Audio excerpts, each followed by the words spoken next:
termotivasi untuk menjadi seorang taruna di PP Makassar karena saya melihat kakak senior saya itu bisa keliling dunia dengan cara dia berlayar.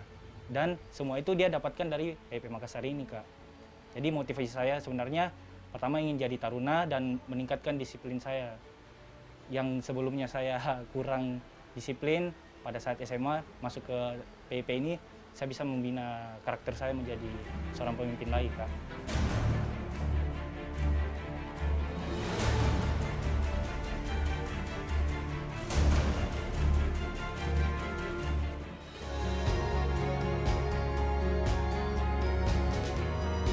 Sesaat lagi Anda akan menyaksikan BL Ways in association with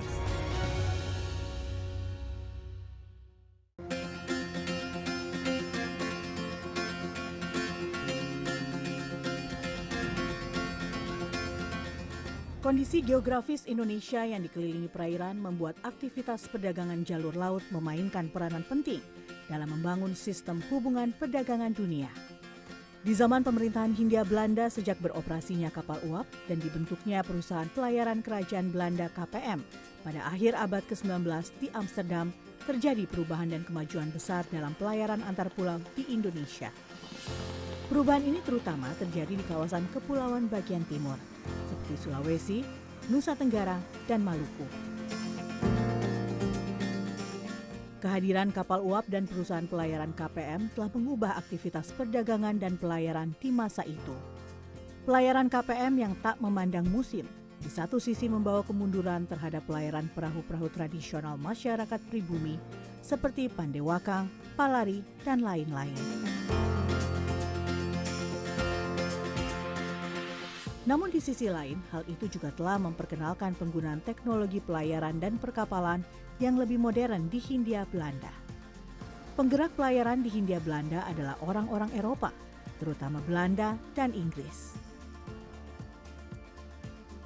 Sejak permulaan abad ke-20 telah diupayakan adanya sekolah atau instansi pendidikan yang bergerak dalam bidang pelayaran. Tujuannya untuk melatih orang-orang pribumi di Hindia Belanda untuk penerapan ilmu serta teknologi pelayaran dan perkapalan.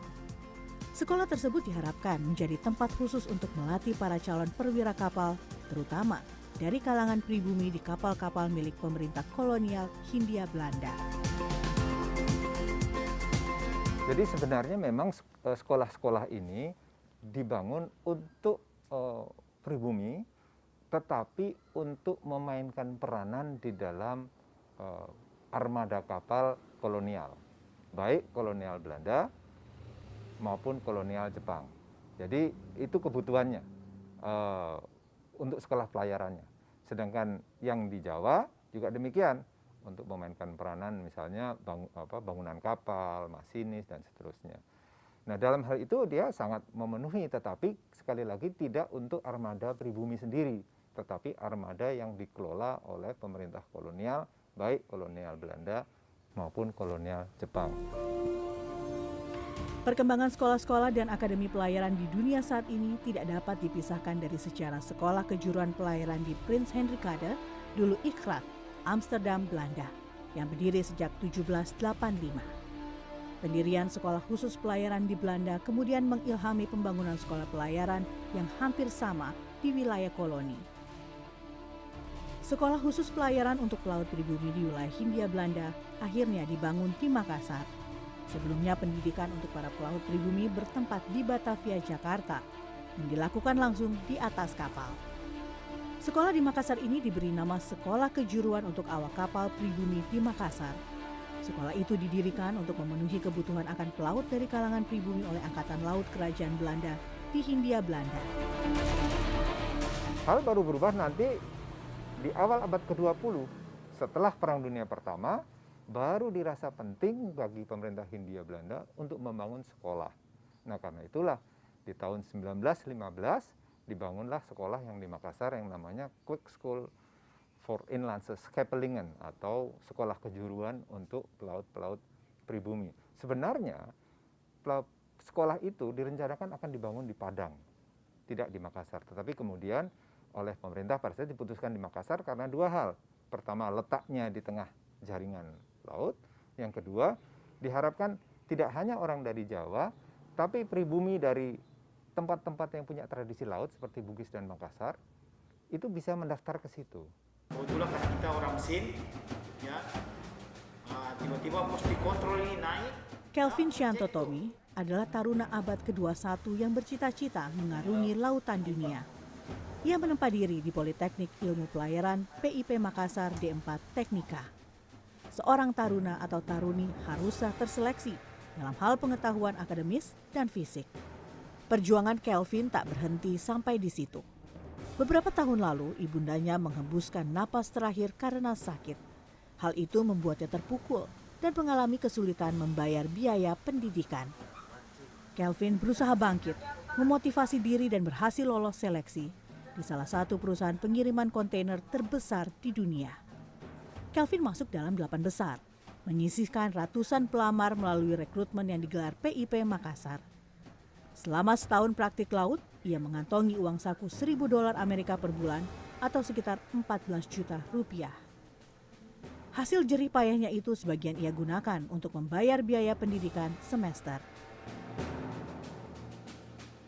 Di situ saya termotivasi untuk bisa lebih belajar lagi, memotivasi diri saya, terutama untuk mama saya untuk bisa lolos ke perusahaan ini, Kak. Jadi pada saat saya menjalani praktek laut selama 1 tahun dan kembali lagi untuk menjalani pendidikan yaitu pada saat semester 7, dari hasil praktek laut saya mendapatkan uang saku dari praktek saya kemarin dan untuk membayar uang semester saya. Di mata keluarga, Kelvin adalah sosok yang ambisius, pekerja keras, dan perhatian terhadap keluarga. Sejak masuk PIP Makassar, Kelvin menjadi pribadi yang lebih disiplin. Sebagian uang saku yang didapat dari praktik laut juga disisihkan untuk kebutuhan rumah sehari-hari seperti membayar biaya listrik, air, makan, dan membantu biaya kuliah adiknya. Secara tak langsung, Kelvin menjadi kepala keluarga bagi adik dan neneknya.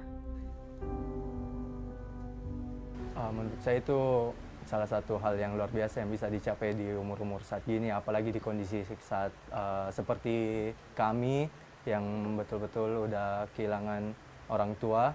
Jadi saya cukup senang dan bangga akan prestasinya yang bisa melakukan hal seperti itu. Saya betul-betul bangga dan salut sama kakak saya sendiri.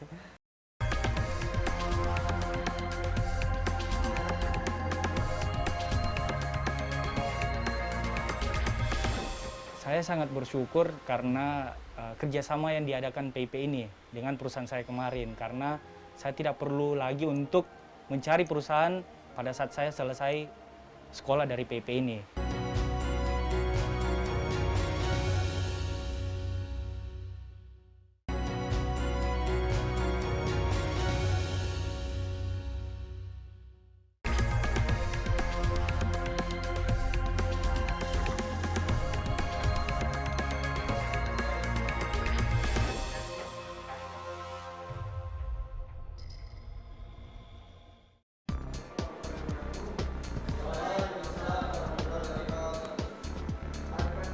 Hari itu, Kelvin dan taruna-taruni lainnya bersiap meningkatkan kompetensi di darat melalui praktikum di laboratorium dan simulator. Terdapat 51 ruangan laboratorium dan simulator dengan kapasitas 12 hingga 24 orang tiap ruangan yang terbagi di kampus 1 dan 2. Pemberian materinya disesuaikan dengan masing-masing jurusan.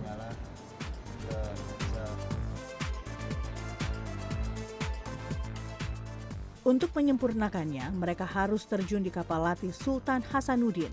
Kapal latih milik PIP Makassar ini dibuat di salah satu perusahaan galangan kapal di Pontianak pada 2017. Panjang kapal 63 meter dan lebar 12 meter. Kapal dapat menampung 100 taruna-taruni, 100 penumpang, dan dilengkapi kamar untuk 10 instruktur, serta kamar VVIP untuk 4 orang. Tiap semester, taruna-taruni memiliki jadwal praktik di kapal latih, materi navigasi untuk jurusan nautika, materi permesinan untuk teknika, dan wawasan tentang pengoperasian kapal, penanganan dokumen, penerapan peraturan keselamatan untuk jurusan Ketatalaksanaan Angkutan Laut dan Kepelabuhanan KALK. Hal ini sangat berkaitan dengan tugas administrator pelabuhan. Pelatihan yang matang ini membuat Kelvin merasa terbantu dan tak ragu-ragu mengerjakan sesuatu di perusahaan tempatnya melakukan praktik laut. Kemampuan berbahasa Inggris yang dipelajarinya di PIP Makassar juga memudahkan Kelvin dalam menjalani praktik laut. Kelvin melaksanakan praktik lautnya di perusahaan asal Taiwan, salah satu dari ratusan perusahaan yang bekerja sama dengan PIP Makassar. Setelah lulus, Kelvin bisa bekerja di sana dengan gaji $3.500 per bulan atau sekitar 50 juta rupiah. Saya sangat bersyukur karena kerjasama yang diadakan PIP ini dengan perusahaan saya kemarin, karena saya tidak perlu lagi untuk mencari perusahaan pada saat saya selesai sekolah dari PIP ini, dan saya langsung join ke perusahaan saya ini yang kemarin. Jadi untuk gajinya sendiri bisa dibilang cukup besar. Gajinya sendiri pada saat saya akan join lagi itu sekitar $3.500 per bulan.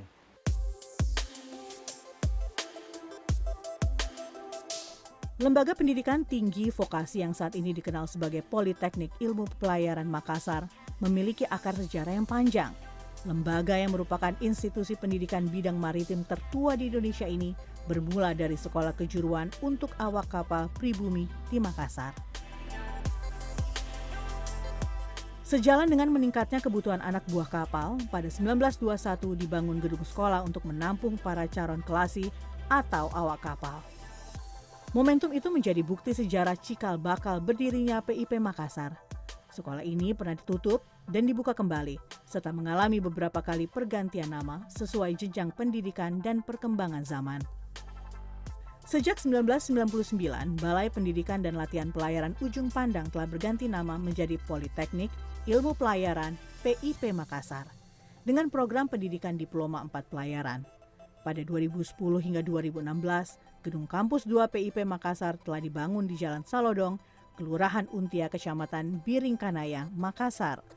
Sementara itu, kampus 1 tetap berada di Jalan Tentara Pelajar, Kelurahan Malimongan Tua, Kecamatan Wajo, Makassar. Sebelum pandemi, taruna-taruni diwajibkan tinggal di asrama kampus. Institusi PIP Makassar sejak 2020 hingga 2025 terakreditasi dari Badan Akreditasi Nasional Perguruan Tinggi. Sebagai perguruan tinggi pelayaran niaga, PIP Makassar menawarkan berbagai jenis diklat. Program pendidikan dari PIP Makassar ada pembentukan, yaitu untuk diklat ketarunaan, di mana diklat pembentukan ini ada beberapa inputan, ada polbid, ada reguler, dan ada mandiri. Kemudian diklat peningkatan, dalam hal ini yang perwira siswa atau PASIS, di mana inputnya adalah dari mereka yang sudah jadi pelaut untuk mengupgrade pendidikan dan pelatihannya untuk meningkatkan kompetensinya. Kemudian diklat keterampilan, di mana diklat keterampilan ini adalah diklat yang mendukung kompetensi mereka bekerja di atas kapal, dan terakhir diklat-diklat revalidasi.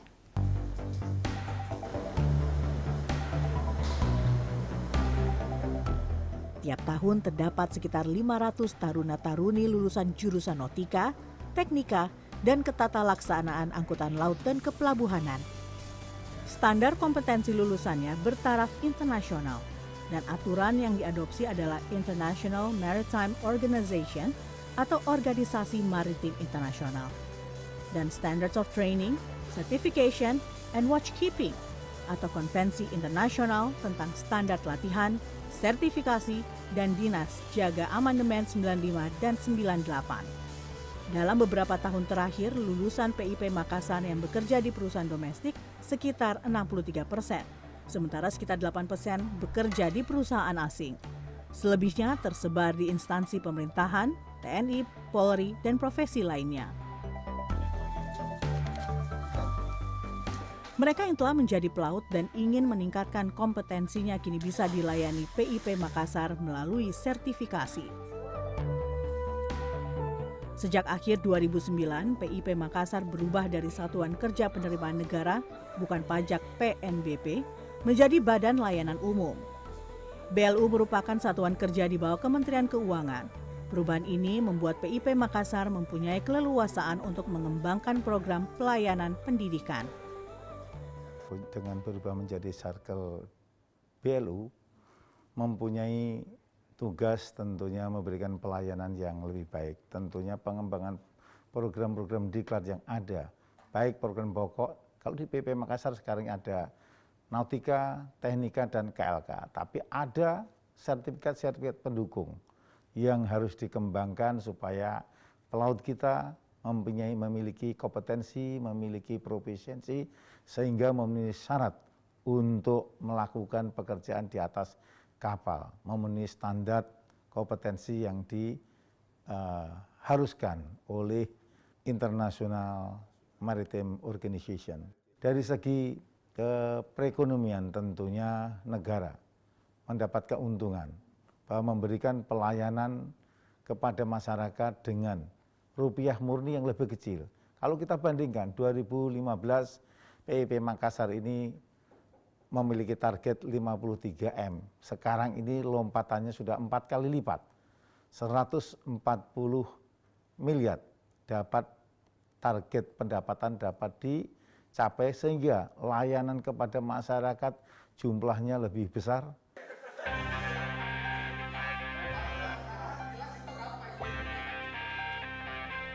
Untuk mendongkrak perekonomian dan meningkatkan kompetensi, masyarakat sekitar yang rata-rata berprofesi sebagai nelayan pun mendapat diklat pemberdayaan masyarakat secara gratis.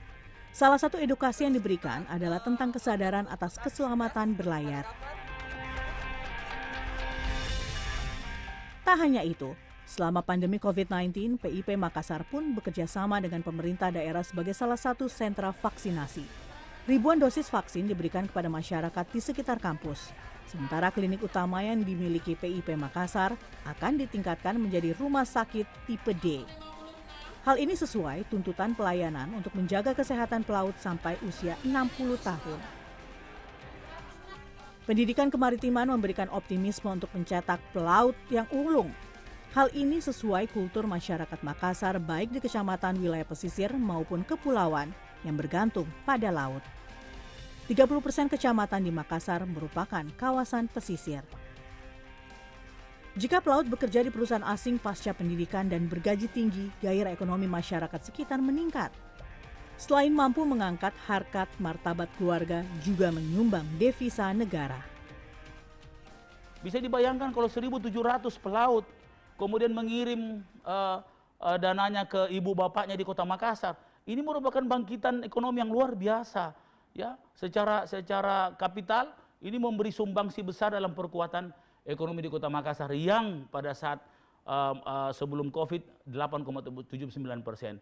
Saya curiga justru positioning Makassar yang begitu kuat secara ekonomi growth itu salah satu ditopang oleh hadirnya ribuan pelaut yang bekerja di luar kemudian mengirimkan uang fresh money kepada keluarganya sehingga ketahanan ekonomi resilient mereka cukup kuat. Makassar ini cukup kuat secara pertumbuhan ekonomi.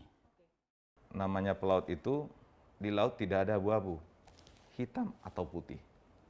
Terus nakhoda ataupun chief engineer, siapapun prioritas kapal harus cepat mengambil keputusan.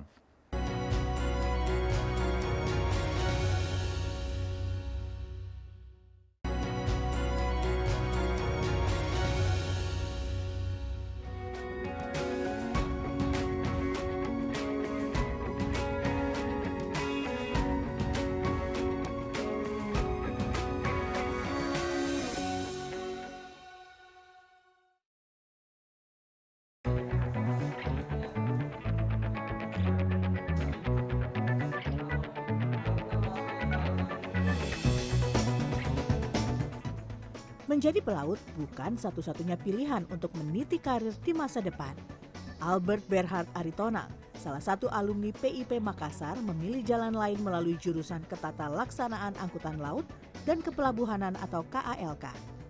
Keinginan Albert sederhana saja, ingin cepat bekerja setelah lulus kuliah.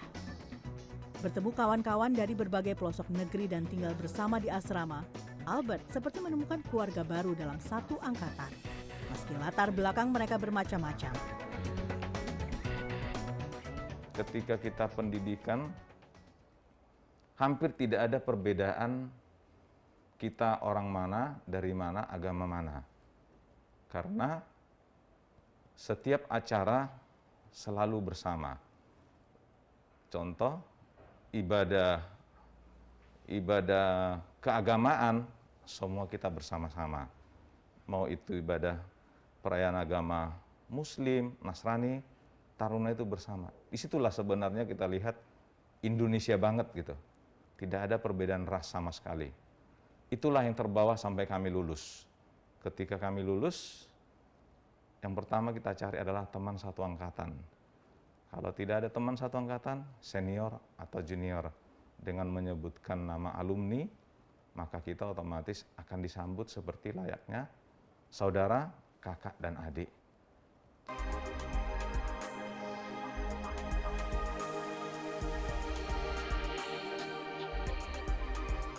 Di jurusan KALK, Albert belajar mengenai lingkup bisnis pelabuhan, industri, dan hukum maritim. Sementara kehidupan di asrama yang semi-militer mengajarkannya kedisiplinan, kepemimpinan, dan bagaimana menjaga hubungan antar junior dan senior. Hal itu terbawa hingga ia tamat kuliah. Yang paling utama adalah leadership, kepemimpinan. Kami di sana diajarkan bagaimana cara memimpin. Itu mulai dari kita masuk taruna muda, sudah disuruh memimpin, minimal memimpin dalam satu pekerjaan tertentu. Setelah masuk nanti taruna madya, itu balok 2 ya, di pundaknya ada balok 2 dulu. Di sana bagi yang punya potensi menjadi danton, komandan peleton, sudah dipilih di sana, ketarunaan. Jadi semuanya belajar memimpin. Terus bagaimana memimpin adik-adik kelas juga, karena perwira ataupun dosen-dosen kita sifatnya hanya mengawasi dan mengajar. Setelah lulus, Albert banyak makan asam garam di berbagai bidang perusahaan, mulai dari menjadi kerani untuk mengecek arus barang di perusahaan pelayaran dengan gaji Rp75.000 per bulan, hingga kini memiliki beberapa perusahaan. Albert tak hanya membangun perusahaan secara fisik, tapi juga membangun karakter kewiraswastaan.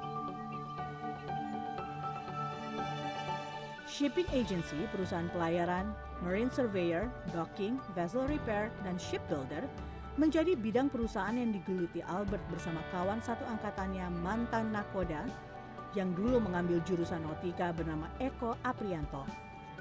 Mereka memiliki latar belakang yang berbeda, namun memiliki mimpi yang sama. Kini Albert dan Eko lebih banyak mengawasi dan mempercayakan perusahaan kepada junior, senior, dan sahabat-sahabat mereka untuk regenerasi. Dalam sebulan kami bisa mengageni kapal-kapal lokal maupun asing, bisa jumlahnya 800 sampai 1000 per bulan. Di bidang pelayaran, kami memiliki kapal-kapal milik yang saat ini disewa ataupun dicarter oleh perusahaan oil company. Salah satunya ada perusahaan pemerintah di sana. Terus kami juga memiliki perusahaan bongkar muat ataupun stevedoring company. Kami juga memiliki perusahaan namanya Marine Surveyor. Saat ini kami masih aktif di bidang Marine Surveyor untuk membantu insurance. Untuk mengembangkan bisnis dan menjaga marwah perusahaan, Albert tentu membutuhkan kepercayaan. Ia pun menggandeng komunitas alumni PIP Makassar untuk bekerja sama dan menyerap sebagian tenaga kerja. Pendidikan dari kampus yang sama menciptakan keakraban, dan itu menjadi caranya untuk mendirikan perusahaan. Pendidikan di PIP Makassar benar-benar mengubah Albert yang pendiam untuk bisa tampil sebagai pemimpin dan mengambil keputusan. Pilihannya mau tidak mau atau terpaksa dan dipaksa. Namanya pelaut itu, di laut tidak ada abu-abu, hitam atau putih.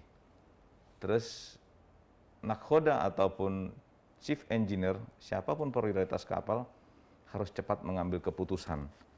Karena tidak ada tempat lain minta tolong di laut. Itu secara langsung mempengaruhi kami walaupun bukan pelaut. Jadi kami juga di darat harus diambil keputusan, masalah nanti, urusan nanti, yang penting saat ini ada keputusan, baru kita lihat apa hasil dari keputusan itu.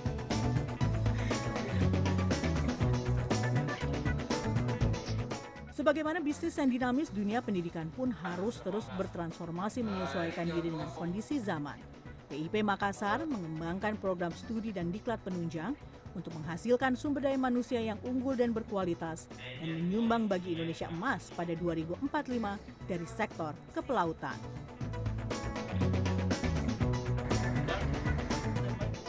Sang taruna Kelvin pun bersiap merealisasikan mimpinya berkeliling dunia dan bersaing melalui keilmuannya sebagai seorang pelaut. Harapan saya, kita sebagai orang Indonesia bisa juga bersaing dengan tenaga-tenaga luar negeri di luar sana. Dengan membawa moto kita sebagai orang Indonesia bahwa kita, nenek moyang kita sebagai seorang pelaut. Dan kita bisa bersaing betul-betul dengan tenaga-tenaga luar negeri untuk membangun ataupun meningkatkan pembangunan nasional di sektor bidang kemaritiman dan kelautan.